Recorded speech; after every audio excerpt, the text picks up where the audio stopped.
Nous sommes là pour proposer des orientations qui ont une signification, on va dire, réelle en termes d'action sur le développement des entreprises de notre territoire. Donc nous continuons à remplir notre rôle. Nous profitons de l'opportunité des élections, justement, pour que quelque part, ça soit de façon plus accentuée. Nous proposons au niveau des candidats un certain nombre de mesures, un certain nombre d'engagements sur lesquels ils puissent s'engager pour que quelque part, les engagements pris puissent servir aux entreprises de notre territoire et surtout dont les entreprises ont besoin.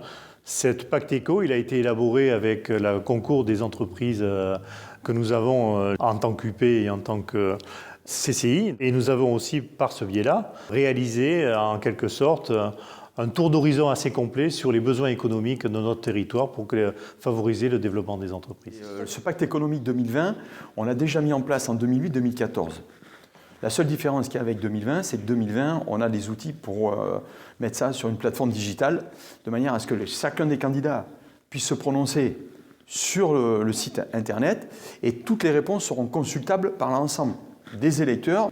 C'est les engagements par exemple sur le développement économique ou le développement de zones d'activité ou prendre des positions sur la formation, l'emploi, prendre des positions sur le logement, sur les grands déplacements, les déplacements.